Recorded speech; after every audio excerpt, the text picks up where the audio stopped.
Forgot it. Here's down. So then, okay, we'll give you that. JR. Hey, make up that. It was off like 2 days. Yeah, I'm like, I'm telling. Table stuff, so it's just all. I think so. I thought it was. Yeah. Not really long. I love it. Hi. You ready? Ready? We will now commence the December Graphics Commission meeting. Do we have any preliminary business? Yes, sir, Mr. Cooperman, we do.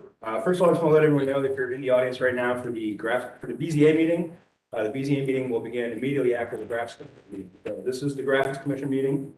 Commission members, so you know, you are the board. Mr. Carey, Mr. Bender, and Chair Thompson will not be at tonight's meeting, so Mr. Cooperman will be the acting chair. And then other than that, we do have one tabling request. Case number 2 on the agenda, GC 22-041. We have to request A. Will the applicant please come forward? I don't think your microphone. Yeah, can you hear me? Is that better? Yes. Hi, How can you please state your name and record for the case? Eric Zartman, law firm of Underhill and Hodge, attorney for the applicant. You just swear him in? Yes. Raise your right hand. Do you swear to tell the truth, the whole truth, nothing but the truth, so help you God? I did. Go ahead. We had a Victorian Village Commission meeting late last week. After the notices for this meeting came out, we got some constructive criticism from the Victorian Village, and we're going to continue to work with them on the application before coming back to present to this commission. So respectfully request a tabling. Do I have a motion to? I'd like to make a motion that we allow this to be postponed until next meeting. I'll second. All those in favor say aye. Aye. It's approved. Thank you. Thank you.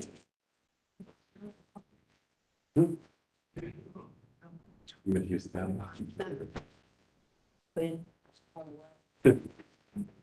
Right, if you want to swear us all in at the same time, do that too.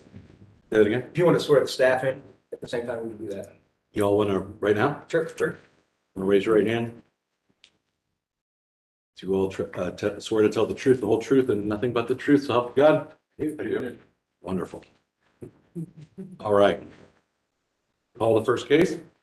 It's 5930 Brendan Parkin. Case number GC 22-040. Please come forward.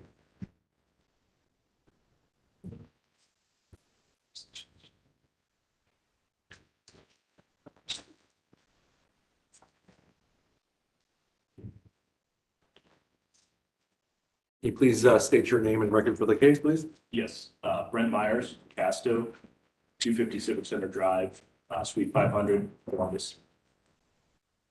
That's what I was.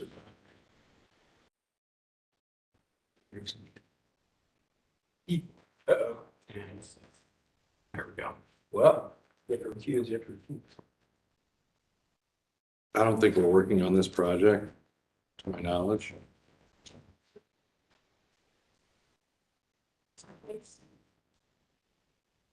My law firm represents you guys, obviously. Yes, I don't, and I'm concerned about it because I would normally recuse myself, but we only have 4 commission members up here. okay. And I'm trying to think about what happened the last time we tried to do this. I think it was for the case at Hampton Quarter where you had a similar situation and you and the city attorney agreed that because you're not actively working on this specific case and you felt you would not be biased in your recommendation that you could vote it. But I would defer to Mr. Schwartz. I don't believe our firm is representing you guys in this matter at all. Is that correct? Not that I'm aware of.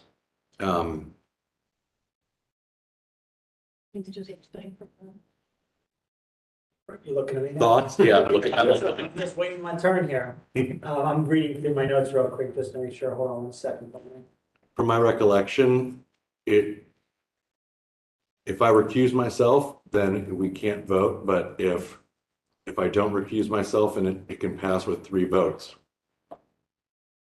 That's what I'm looking at. My notes say if 4 or 5 members are present, then only 3 votes is necessary. Correct. So I was just double checking that though. Mhm. I want to look at the full text of the code section. But I was afraid that without 4, you don't have. Can I propose to move you back one or Yes. two so that we can Yep. call the next case and Yep. not keep everybody waiting since we have the BZA up next? Yep. And we can hopefully get some good guidance here shortly. Yeah. Excellent. What case, which one did, number 2 is what got tabled, correct? Okay, so the next case we'll call is the third case, GC 22-042 6400 Preserve Crossing Boulevard. Please come forward.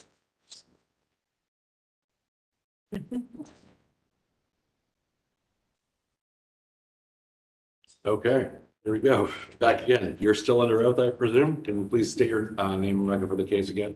Eric Zarman, attorney for the applicant. Okay, whose case? 6400 Preserve Crossing Boulevard is located on the northeast corner of Preserve Crossing Boulevard, west and Preserve Crossing Boulevard south. It is zoned PUD and a unit development and is part of the Northland Community Council. The 279 acre site is developed with an apartment complex with several apartment houses and apartment amenities, which include an administrative office, clubhouse, pool, and food service. Surrounding unity are primarily residential. The residential amenities facility includes the administrative office, clubhouse, pool, and food services. The applicant proposes the installation of 3 wall signs to identify the amenities within the structure. The first sign is the Lifestyles Community logo with LC, and it identifies the administrative offices. The second graphic sign is the goat, and the third graphic is morning ritual. And these identify food services for residents using the amenity space. Variances are being requested to allow wall signs with increased quantity, height, and graphic area. Planning supports this graphics request as it is generally consistent with the Northland Plan and Northland Development Standards Design Guidelines. Division of Traffic Management has no comment, and the Northland Community Council recommends approval of the request. Staff can recommend approval of the requested variance as the proposed graphics are appropriately placed on the building and are generally consistent with the Northland Plan and Northland Development Standard Design Guidelines for graphics. Okay, Mr. Zartman, you want to present your case, please? Thank you. Thank you to the commission. As the presentation, this is a centralized resident amenity area within a larger community that primarily serves it's an accessory residential use for the residents of the community. The structure on the one parcel is already constructed. There's also like a pool area and a volleyball court on the same block. We're requesting 2 variances to the same code section in the residential zoning code or residential graphic code. And this is to allow permanent signs for other uses in a residential district. Now, this particular section allows 1 other sign with a maximum height of 12 feet and a maximum graphic area of 64 feet based on the size of our lot. These graphics, the building is already constructed, so the best place for these particular graphics, and if you could switch to there's a height of 14 feet, increase of 2 feet is actually the best location for the building that's already constructed. So it's a minor variance, but it'll make the graphics fit on the building. And the request is to increase the number of graphics from 1 permitted to 3. I believe that this is mitigated by our total graphic area is less than what 1 sign would be allowed, which is 64 feet. These 3 signs are 44 feet combined, square feet combined. So for that reason, I think the variances are minimal and don't really cause too much detriment to the neighbors. All of the neighbors that are going to be viewing these graphics on a daily basis are all part of the community itself. This is a centrally located building within the Lifestyles residential development. And so it really is just for the residents, and we don't really think it'll affect them. It will actually improve their quality of life with their interaction with this amenity space area. So this is it's a uniquely situated property compared to other residential districts because it's an amenity area that really serves a much larger residential community than most communities in Columbus. So for that reason, we respectfully ask for your approval, and I'd be happy to answer any questions you might have. Thank you. Does anyone have any questions? So you said that, request variance are warranted due to the hardship based on special circumstances and physical conditions. Can you elaborate on that a little bit?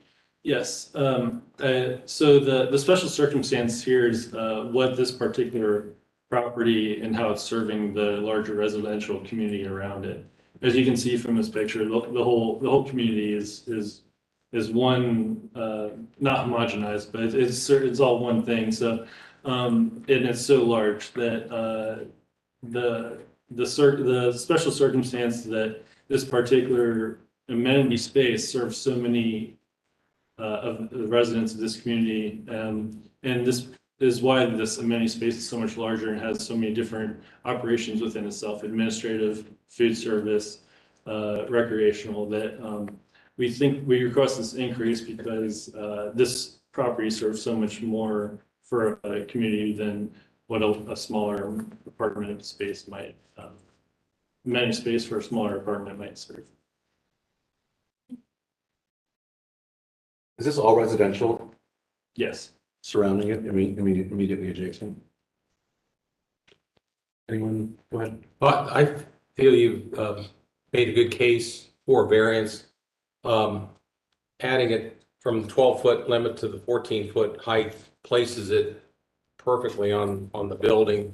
And I also think visibility is going to be right, so I feel that's going to meet the conditions of a hardship. And I'm not sure, there are three individual businesses, aren't they? Is that kind of, or is it all one?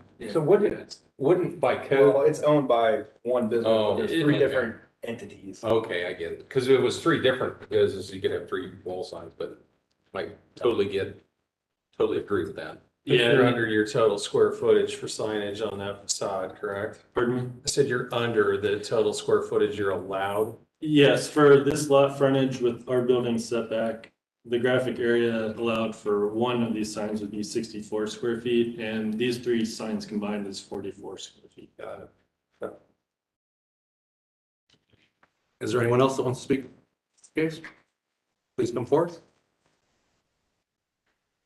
I know you're on an accelerated schedule here, so I'll be very brief. I'm Dave Paul. Can we swear you in? I will swear at you. Do you swear your testimony here today will be the truth, the whole truth, and nothing but the truth, so help you God? I do. Okay. I chair the Northland Community Council Development Committee. We met to discuss this application last month. Our committee did support the application with one vote against it. I don't recall what the total votes for it were, but it's in your report. The only concerns we had were we did ask the applicant to expand, as you've inquired about, the special circumstances and physical conditions. So I wanted to check to make sure staff had that expanded text that I know the applicant prepared for us that had that information. So you may have that in your packet. And we were concerned, or a member was concerned, that the lighting not be obnoxious because it does project. It could project into neighbors' windows, but we understand it's halo lighting that's specified in the technical specifications. And so we're not thinking that's going to be a big issue. We're, as opposed to neon or LED direct lighting, something that would be obnoxious in this rather confined space. The applicant, I think, has assured us it will not be obnoxious. So on that basis, our committee is supporting the application. I'm missing something or, oh wait. That's on the next page. You said there was another, are you talking about your meeting, minutes, or there was another statement? I revised the statement after our meeting with Oh. NCC and, Do you, Mr. Paul, do you have, are you asking for a condition? Because it's not really clear. We did actually specify, I think, a condition in our report. I'm sorry, does staff already have that? It said the applicant will revise statement of support to explain the special circumstance and physical conditions, but That was our condition, Which he did. which he, So you don't have the old statement of support, but he revised it, so that's the one you have, basically. So it was revised. so it's already revised and the condition's been satisfied Yeah. essentially. as he initially presented it to us, that paragraph ended with, based on special circumstances and physical conditions, and there was nothing after that. And we asked him to explain those as you have done in this meeting. And he did that, I think, to what would be the committee's satisfaction if they were to rehear the case. They're not seeing the revised text. But we believe that he did explain sufficiently the basis for the variance request. And are you asking for condition on the, no obnoxious lighting? We did not, the committee did not pose a condition on that. I merely want to share with the commission that that was a concern of one member of the committee who in fact did vote against it. But the consensus was to support the application.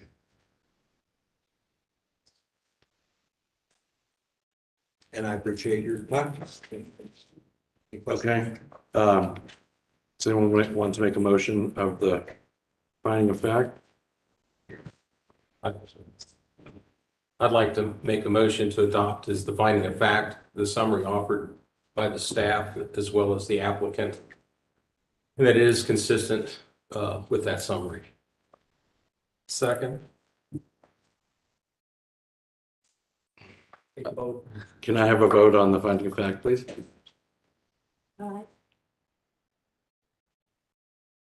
Mr. Williams, Yes. Mr. Hoy, Yes. Ms. Augustine, Yes. Caleb Cooperman. Yes, and it's approved. Can I now have a motion to accept the application for variance?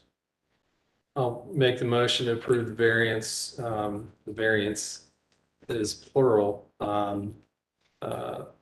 based on the finding of fact. Have a second? One second. And we can now vote. Mr. Hoy, Yes. Ms. Augustine, Yes. Mr. Williams, Yes. Chair Cooperman. Yes, the application's approved. thank you. Thanks. I'm gonna do the, do we want to do the last case first? Do you want to, or do you want? Whatever order you want to do it, but you can recuse yourself as long as 3 votes is enough for the variance. But don't I mean, we'll do that one last. Let's call case number 4. GC 22-043, 2633 Mock Road.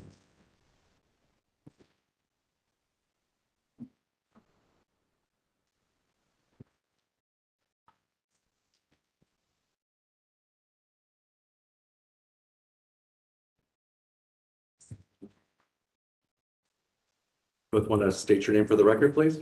Yep, my name is Laura Comack Law, 17 South High, Columbus, Ohio, 43215. My name is Leonard Copeland, 659 Freshwater Court, Westerville, Ohio, 43082. Will you both please raise your right hand? Do you both swear the testimony you'll give today will be the truth, the whole truth, and nothing but the truth, so help you God? So, yeah. Okay. 2633 Mock Road is located on the south side of Mock Road, approximately 750 feet west of Harbor Road. It is zoned rural and is part of the North Central Area Commission. The 4.43 acre site is developed with a religious facility. Surrounding uses are primarily residential. The applicant proposes to replace the cabinet on an existing pole sign with a cabinet containing automatic changeable copy. Variances are being requested to allow automatic changeable copy in a residential district, to reduce the setback of a ground sign from 15 feet to 5 feet, to reduce the setback of an aluminum ground sign from a residentially zoned district from 50 feet to 0 feet. Planning has no comment on this request as the North Central Plan does not address the specific graphics variance requested. The Division of Traffic Management comments have been resolved as of today, so that might be different from what, it is different from what your packet says. And the North Central Area Commission recommends approval of this request. This is also different from your packet. Staff is recommending approval, although the North Central Area Plan does not address the specific variances requested. Staff is recommending approval as the applicant has resolved all comments from the Division of Traffic Management for disapproval too. And that's first. What did you say, Adam? I didn't hear a lot that you said. Reversal. Reverse course. Explain why they were disapproval and why they're not. They were in disapproval because Division of Traffic Management had some outstanding comments that they resolved today, basically. And I got the email from Mr. Moorhead that all of their comments were resolved, so we changed it from disapproval to approval. Since the printing of this, there's Yeah, that was printed. supplemental information has come in by Ms. Comack at the last minute. Good job. Okay. Go for it. So I appreciate your time this afternoon. Deacon Copeland and I are here to talk about what is basically a pretty traditional sign for churches that are located in the R residential district. So the variance that we're requesting is one, to allow changeable copy. Thanks, Adam. This is the picture. I don't know who's in charge of the computer, but what you're looking at on the left-hand side is the proposed sign. On the right-hand side is a sign around the corner less than a mile away that was approved in the same North Central Area Commission unanimously and very expeditiously passed this. The church has an active congregation. I'm going to let Mr. Copeland speak to you about the purpose and just how the request for the sign actually came around. The request for changeable copy in the R is a pretty typical request because a lot of churches are located in the residential district. The 5-foot sign, the 5-foot setback, and the height are a function of a couple different things that we want to talk to you about briefly. The traffic comment that was outstanding had to do with Rex and Parks as a future shared use path coming down the road. And I say down the road for two reasons. One, it's going to come across along the frontage. Yes, thanks. So it's going to come right along the frontage there. It's contained fully within the right of way. So what we have been doing for the last week or so is making sure that, number one, the current construction plans call for the work to happen in the right of way, not on the church's property. That was number one. Number two, if the city wanted a temporary easement for the construction so that they could dig around and move around that space, the church, we wanted to make sure that we coordinated with Rex and Parks. To that end, we got both approvals from Parks and Rex and traffic because we just had to close the loop today on those various communications that we had. So we're outside of the right of way by 5 feet, and Rex and Parks actually helped us make the location, which is just a wee bit to the east of the driveway. Now, the reason that we're putting it to the east of the driveway is because there is a more than 20-foot grade change from this site to the curve at the corner of Mock Road. So there's kind of a sweet spot. If it goes too much farther to the east, you might not be able to see it coming up the hill until you're right up on it. So there's a sweet spot. That's why it puts us within or close to 50 feet of the residential properties to the west of us. So that explains the 2 or 3 of the variances here, just because there's a sweet spot so that you can see it as you come up the hill with enough time to make the left-hand turn. So the other reason, and I'm going to let Mr. Copeland speak to it about the request for the height, kind of very practical and specific with regard to the nature of the neighborhood. One more minute, I'm going to do one more thing. Yeah. So when Mr. Copeland approached me about it, we started talking about the height of the sign, and 12 feet is pretty standard, as you can see on the one just around the corner. The other thing is, if we only had 8, this is a very big lot. The church sits very far back, actually on a second parcel that's owned by the church. They have 293 feet of frontage. If they have 8 more feet, they're entitled to 12 feet as a matter of right. So it just works out great. We need to see it coming up the hill. We want to see it from a little bit far away. We'd like it to be a little bit high for the visibility. Just going to talk about the practicality in just a moment. The size of the graphic area is code permitted, which is 32, but because we have some of the words to recognize the founder and the current pastor and the year founded, I have to count those too, so that's 11 more feet. So that's the practical side of it. Mr. Copeland, do you want to talk just a little bit about the sign and what you want to do with it for the church? Well,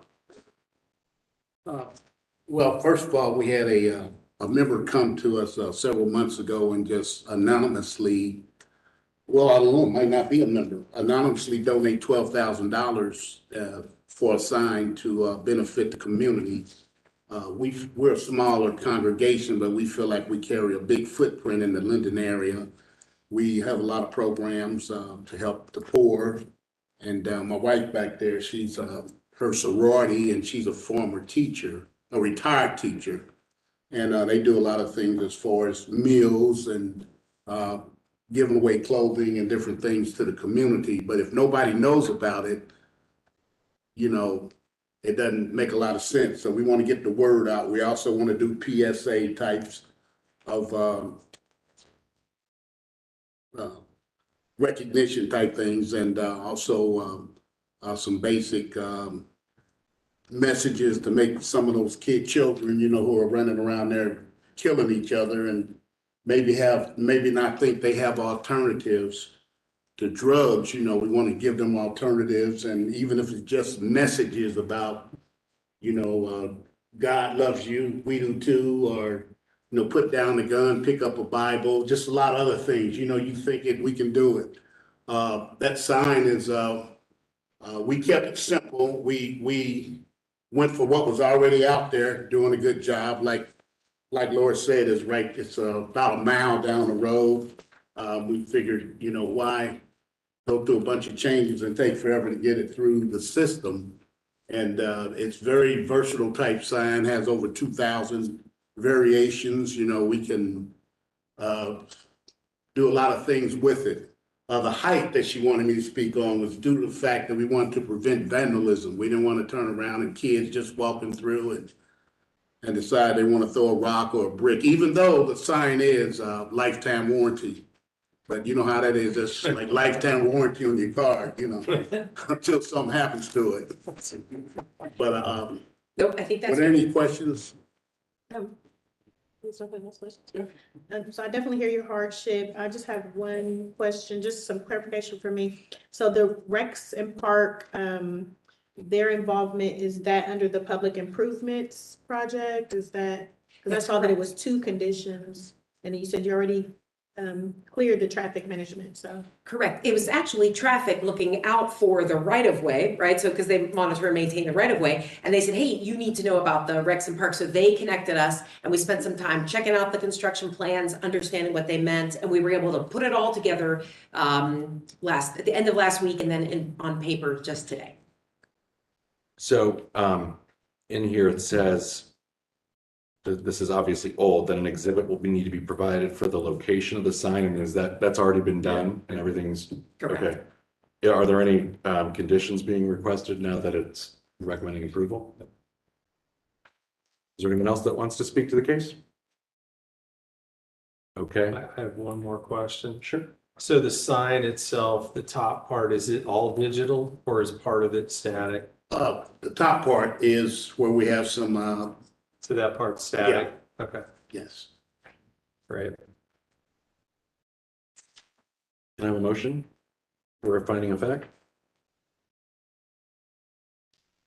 I'll make a motion to adopt the finding of fact, the summary offered by staff, as well as the statements by the applicants to the extent that they are consistent with the summary.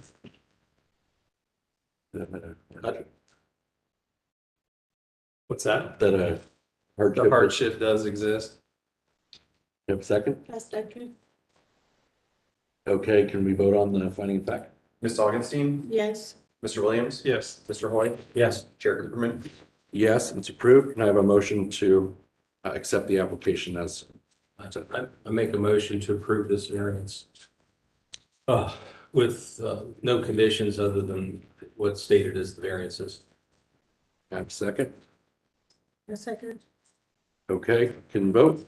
Mr. Williams? Yes. Mr. Hoy? Yes. Ms. Augustine? Yes. Mayor Cooperman? Yes, and it is approved. Thank you very much. Thank you. Okay.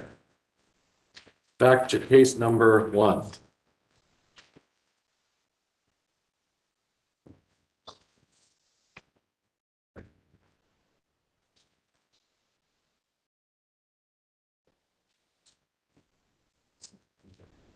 All right, sorry about that, Mr. Myers. I wanted to just make sure we're doing this exactly by the book. So I don't believe I can recuse myself. I don't believe I recuse myself because then we only have 3. You can recuse yourself. That doesn't affect whether you have a quorum or not.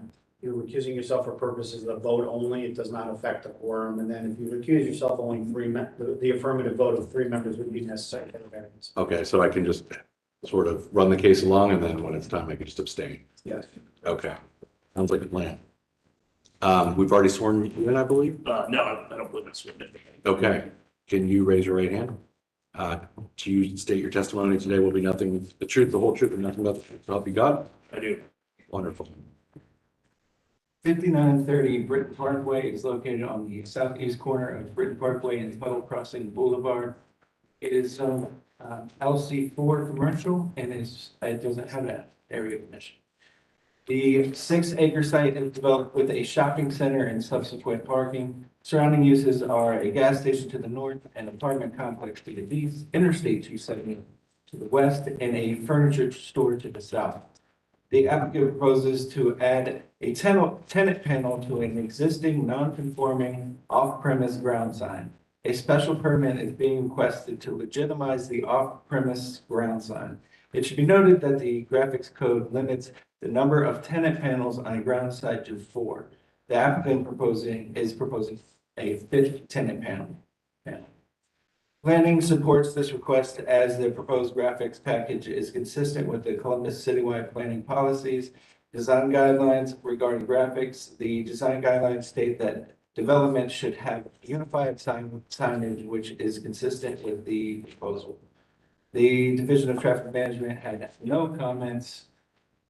And staff can recommend approval of the requested special permit as though off-premise, the sign serves as the main identifier for the multi-parcel development. Further, the design guidelines state that development should have a unified signage, which is consistent with the proposal. Mr. Chairman. Mr. Myers, you want to present your case? Yes, and one clarification, when we submitted the application, we were not aware there was a neighborhood civic association. We were directed by staff to the Hayden Run West Civic Association. We were heard by them in November, received a recommendation for approval in November. Okay. So that was updated on the application after we submitted. Yes, thank you for your time this evening. As stated, this is an existing pylon sign for the Tuttle Crossing Shopping Center. The shopping center itself that the sign serves is located 750 to 800 feet further south from where the sign is located. It is technically off premise as it is on a separate parcel, which is owned by a separate entity. And it's also separated by Walmart, which is what sits between the subject property and the shopping center that the sign serves. That is also owned by separate ownership. When we were initially submitting for this request, the request is driven by the seeking the 5th tenant panel.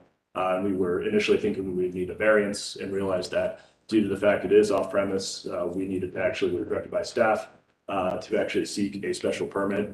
And again, obviously, as we are seeking this request for a 5th tenant panel, I want to make sure that we're bringing the sign into conformity, given the fact it is off premises and make sure that we're handling all that correctly at once. The 5th tenant panel is being requested to serve the shopping center as we've sustained vacancy in the shopping center. And over time, visibility has become more and more important to the tenants in our leasing efforts here. We are in discussions with multiple tenants who continue to request additional panels on signs. The existing 4 panels are currently utilized by other tenants in the shopping center. We are working with a tenant that we hope to be able to land in the center, and that deal is contingent upon obtaining additional signage for them and visibility. Tuttle Crossing obviously is the main thoroughfare here. It carries over double the traffic counts that Britton Parkway does. And again, with how the shopping center was developed and oriented today, it sits pretty far back from Tuttle Crossing, the main thoroughfare, and really does not have any visibility to that main thoroughfare. Anyone have any questions? Is the shopping center with World Market in? Yes.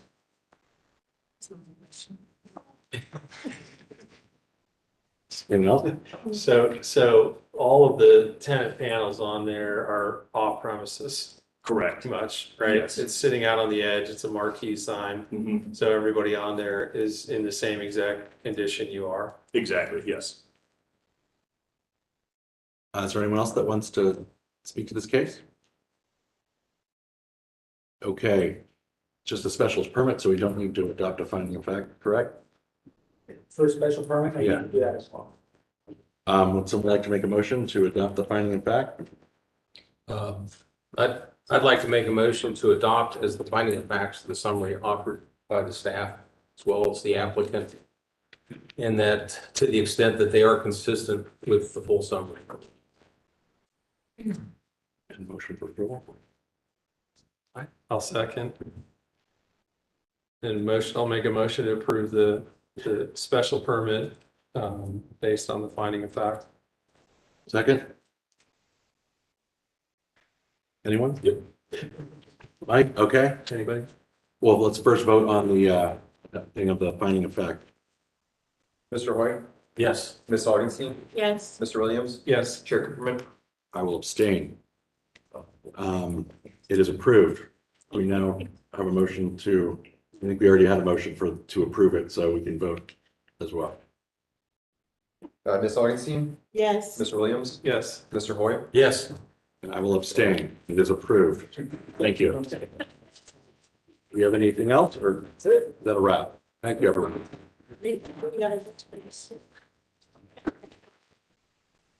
Yeah, that concludes the Grants Commission. We'll give it a few minutes to set up for the board zoning event.